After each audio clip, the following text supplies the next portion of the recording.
Tonight's a sponsors dinner. Every bigwig and hobnob on Moreton Island is going to be here, and I've promised them a seafood feast, but I can guarantee you none of them are expecting a seafood feast made from leftover snapper heads. This is my seafood chowder. So, like I said, not too many ingredients. I've got some garlic, some carrot, some onion and some thyme. I'm going to chop them up, saute them in a little bit of olive oil, add the snapper, cold water, bring it to the simmer for about 40 minutes. You don't want to cook it too long, otherwise it gets really strong and fishy. Then we'll go from there and finish the soup. Step 1, crush some garlic, rough chop some carrots, bit of fresh thyme. Thyme and seafood, a match made in heaven. Spanish onion or brown onion, whatever you got's all good. Just peel it, and then we're going to saute this off to bring out a bit of flavour, and then go from there. Just give you a quick saute just to soften the vegetables lightly and bring out the flavours. Okay, I've got our snapper heads. I've removed the gills and the gut from them, and I've given them a scrub and a soak to get rid of the blood. So they go straight in that pot as well. A bit of water over the top.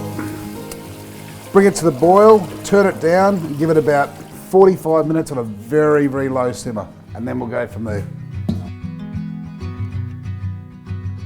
Another one, of course, is the sponsors we're eating tonight for dinner are fresh ocean king prawn cutlets. Can't beat these, harvested off Moreton Island a couple of days ago.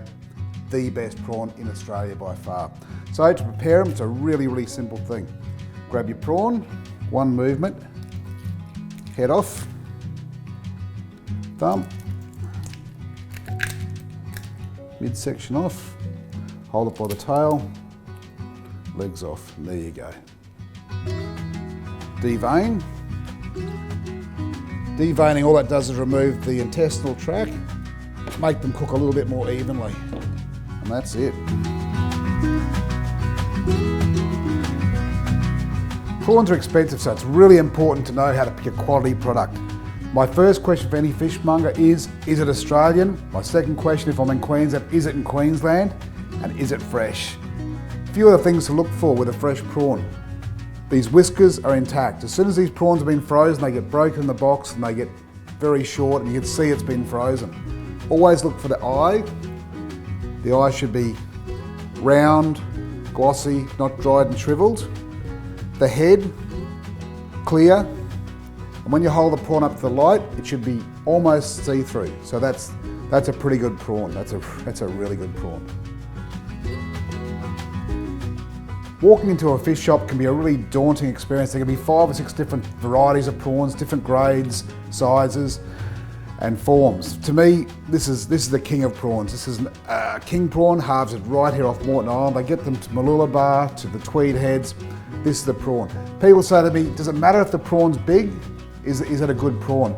For me, with king prawns, the bigger the better. It doesn't matter. The size, the big size are as good as the small ones. Once you get into tigers, the tiger prawns, once they get really big, can be a little bit tough, but they're really good if you use them green. I would buy a medium-sized tiger prawn cooked, boiled already, rather than a large one, but that's a pretty good example of what you look for. Well, I've got a helper in the kitchen, John, ex-ARB. He's been briefed on what to do. We've done the safety briefing, everything's good. So we're just going to strain our stock. It's smelling really good. If you overcook fish stock, it gets a really strong, sticky smell. This is just fresh. You can smell the lemon thyme and the garlic and the celery and the bits and pieces we put in it. It's a great way of utilising your leftovers. It's such a pity just to throw things in the rubbish bin that are perfectly edible and better than perfectly edible. This is a simple fish stock. I've got water, carrots, lemon thyme, garlic, Spanish onion, and some of those snapper heads we caught the other day. And all you do is bring it to the boil. As soon as it comes to the boil, turn it down to a simmer so it's just shimmering on top. Give it about 30 to 40 minutes of that, turn it off and strain it. We've got enough soup here to feed an army, but we've got an army to feed tonight.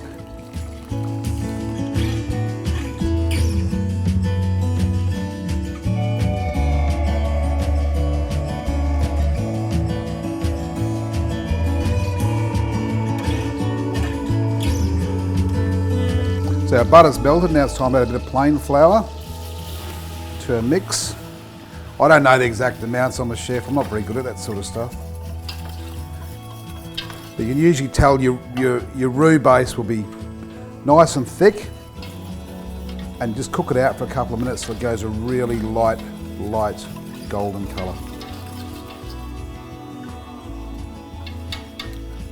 If you want a gluten-free version of this soup, add potatoes, lots of peeled potatoes to it, then puree it up in a blender or with a stab blender or a normal blender.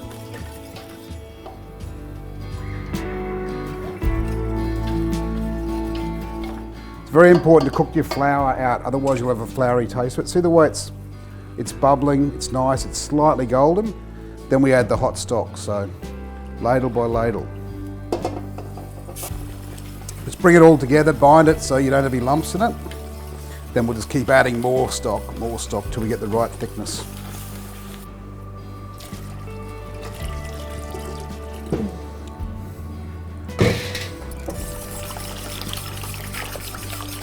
So you can see the soup starting to thicken slightly. I'd give that about half an hour at a very, very slow simmer. Be careful, it burns easily. With this soup, if you want to make it a full family meal or a really decadent soup, you can add handfuls of scallops and calamari and fish and prawns, but do that right at the end because you don't want to overcook your seafood. Tonight, I'm just going to serve a simple, creamy chowder with no chunks.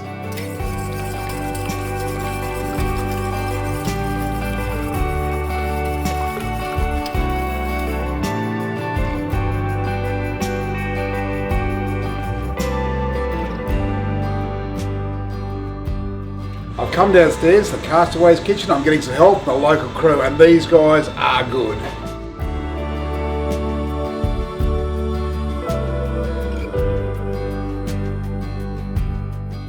They look lovely. Good food, isn't it?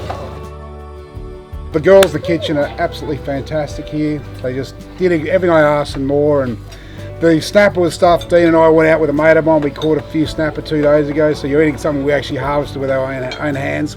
The prawns come off a trawler who we buy from in Brisbane a lot, so I met him out there. We unloaded some prawns off him, so they're Mickey Mouse prawns. Chowder? The chowder, I used the snapper heads to make the chowder base, and then very simple but nice. Like, not most chowder to me is really fishy and strong, and I don't like it. So I'm pretty delicate the way I make the stock and things. So it's got a bit of thyme in it, a little bit of garlic, vegetable base. It's supposed to taste like the sea and be fresh and delicious. Anyway, yeah, that's good. I hope you enjoyed everything, and thank you very much again. Hopefully you're all back next year.